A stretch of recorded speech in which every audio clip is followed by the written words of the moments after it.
bahwa selama maulid itu tidak keluar dari 5, dia termasuk dalam sunnah hasanah.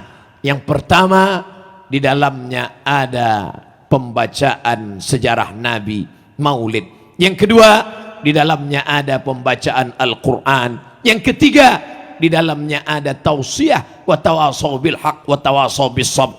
Yang keempat, di dalamnya ada silaturahim. Dan yang kelima, di dalamnya ada makanan. Maka kalau 5 unsur ini ada, dia adalah maulid yang diridhai Allah Subhanahu wa taala. Begitu kata Al-Hafiz Jalaluddin Abdurrahman As-Suyuti dalam kitab Al-Hawi lil Fatawi. Hafalan hadisnya 200.000 hadis, kitabnya 500 kitab. Dia memuji-muji maulid. Tiba-tiba ada orang yang hafal 3 hadis, itu pun kalau laptopnya hidup, membid'ahkan maulid, menyalahkan maulid, mendolalkan maulid. Maka saya bukan mengajak kepada pemahaman, saya bukan mengajak pada satu qaul pendapat, saya hanya sedang bercerita. Yang mau ikut Ustadz laptop silakan, yang mau ikut Ustadz Google, Ustadz YouTube silakan. Tapi yang mau ikut Jalaluddin Abdurrahman As-Suyuti, maka saya termasuk yang mengikut pendapat As-Suyuti, pendapat Jalaluddin Al-Mahalli, pendapat Imam Ibnu Hajar Al-Asqalani. Malam hari ini mudah-mudahan kita semua termasuk yang akan selamat bersama Imam Jalaluddin As-Suyuti, Al-Imam Al-Hafiz Ibnu Hajar Al-Asqalani, Al-Hafiz Al-Maqdisi, dan para ulama Ahlus Sunnah wal Jamaah insyaallah. Amin ya Rabbal Alamin. Apa kelebihan Nabi Muhammad sallallahu alaihi wasallam? Allah ketika memanggil Adam, dia panggil namanya, ya Adam uskun anta wa zawjukal jannah. Allah ketika memanggil Yahya, dia panggil namanya, ya Yahya khudhil kitaba biquwwah. Allah ketika memanggil Isa, dia panggil namanya, ya Isa inni istafaituka 'alan nas. Allah ketika memanggil Musa, dia sebut namanya, ya Musa. Tapi ketika memanggil dia, tak ada Allah pernah memanggil ya Muhammad, ya Ahmad.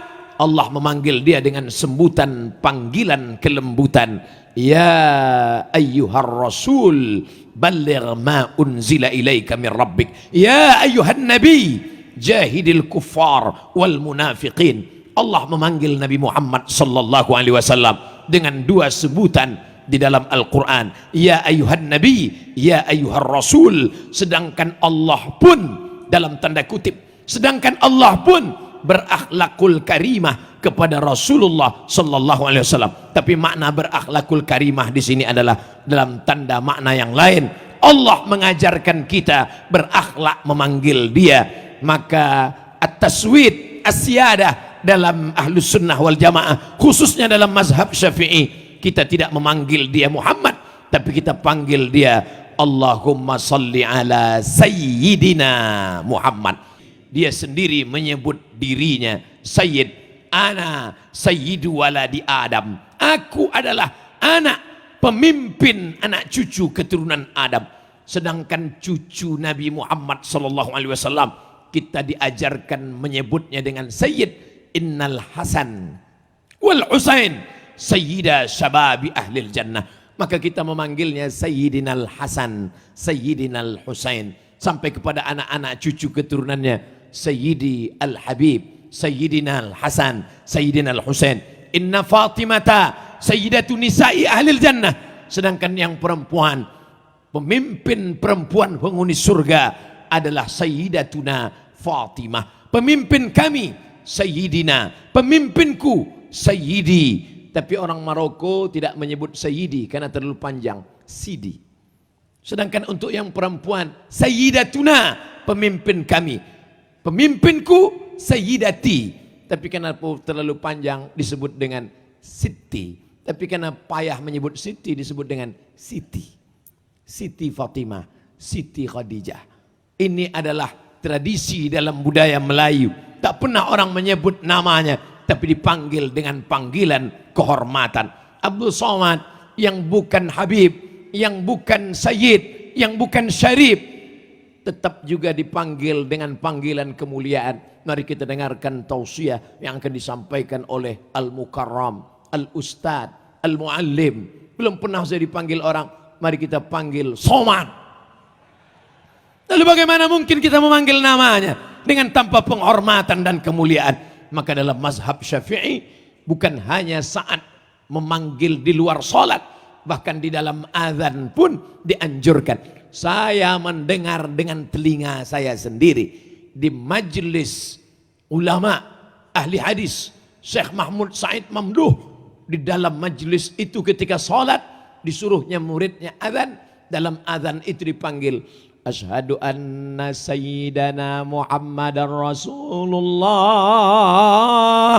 dan saat qomat diulang lagi Allahu Akbar, Allahu Akbar, asyhadu an la ilaha illallah, asyhadu anna sayyidana Muhammadar Rasulullah. Andai itulah dibuat Abdul Somad sekarang di kampung halamannya, Allahu Akbar, Allahu Akbar, asyhadu an la ilaha illallah, asyhadu anna sayyidana Muhammadar Rasulullah, mungkin berkali-kali saya akan dimasukkan ke dalam neraka jahanam. Seolah-olah kunci neraka berada di tangan orang yang mudah, begitu mudah untuk membid'ahkan hanya dalam perkara-perkara, masalah-masalah yang ulama mukhtalaf fih dalam masalah itu. Memuliakan Nabi SAW tidak hanya sebatas memuliakan menyebut namanya, tapi juga jauh lebih daripada itu mengikuti gerak jalan hidupnya. Apa pelajaran yang kita ambil dari sejarah Nabi Muhammad SAW? Nabi tidak pernah menggantungkan hidupnya kepada orang lain. Pada saat belum lahir ke atas dunia, tidak menggantungkan hidup kepada ayahnya. Abdullah sudah meninggal ketika dia berusia 2 bulan dalam kandungan. Begitu kata Imam Abu Ja'far Al-Barzanji dalam syair-syair yang dia tulis, walamma tamma min hamlihi syahrani ala ashhuril aqwalil marwiyah tufiya bil madinatil munawwarati abuhu Abdullah. Walamma tamma min amlihi, ketika sempurna hamilnya, syahrani 2 bulan, ala ashhuril aqwalil marwiyah, menurut hitungan bulan qamariyah, tufiya bil madinatil munawwarati, meninggallah ayahnya di kota Al-Madinah Al-Munawwarah, abuhu bapaknya Abdullah. Apa maknanya? Tak pernah dia menggantungkan hidupnya pada ayah kandungnya sekalipun. Bagaimana dengan ibunya? Dia disusukan oleh Thuwaibah, disusukan oleh Halimatus Sa'diyah, dan pada saat anak manja-manjanya, sebagian anak sempat durhaka saking manjanya, menyakiti ibunya. Nabi Muhammad SAW dibersihkan Allah dari durhaka, tak durhaka kepada ayah, tak durhaka kepada ibu.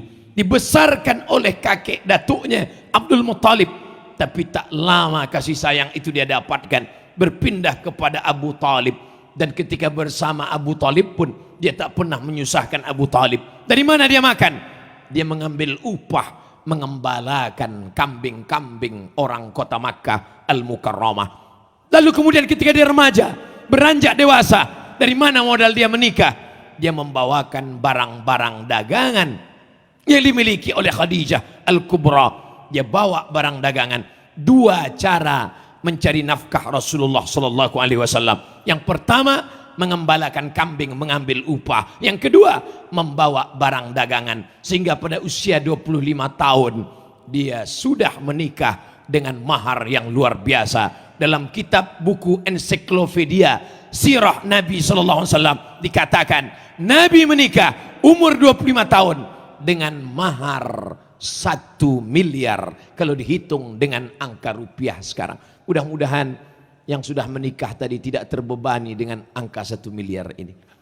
Tapi saya mohon maaf, mungkin saya sampaikan mahar 1 miliar ini memberatkan bagi jombloan fisabilillah kita. Ada orang yang berapi-api bercerita tentang sunnah Rasulullah, semangat mengikuti sunnah.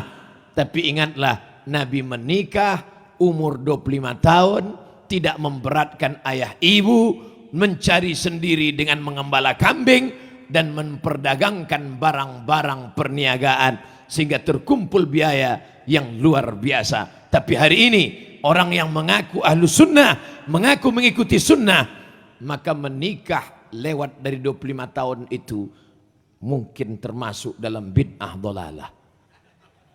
Tapi tentu tidak. Sebagian ulama mengatakan memaknai bid'ah dhalalah itu kalau mukhalafatul lil Quran was sunnah. Tapi Rasulullah SAW menikah 25 tahun. Pernikahan tadi membangkitkan semangat anak-anak muda kita.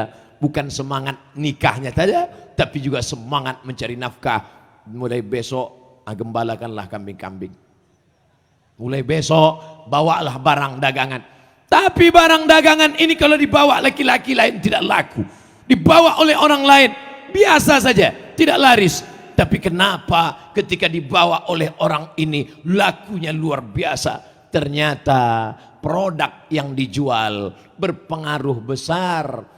Pengaruh yang utama adalah siapa yang menjual barangnya. Bukan barang yang diperjualkan, tapi siapa yang menjualnya. Oleh sebab itu, maka marketing pemasaran anak-anak muda kita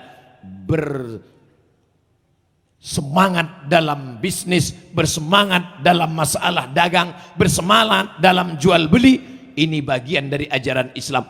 Maka ketika Allah bercerita tentang iman, tentang keyakinan, tentang surga, tentang neraka, tentang akhirat, tapi kalimat yang dipakai adalah dagang, bisnis.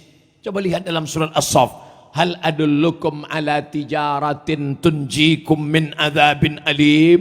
Hal adullukum, maukah kamu aku tunjukkan ala tijaratin, perdagangan, perniagaan, bisnis. Tapi bisnis ini luar biasa. Tunjikum min adzabin alim, menyelamatkan kamu dari azab yang menyakitkan. Apa dia? Tu'minuna billah, beriman kepada Allah. Wa tujahiduna fi sabilillah, berjihad di jalan Allah. Bi amwalikum, dengan harta kamu. Wa anfusikum, dengan nyawa kamu. Harta dulu, baru nyawa. Malam ini kita diperlihatkan kenapa maulid ini begitu meriah dan megah. Tentulah karena orang Palembang kaya raya, punya harta yang luar biasa. Amin.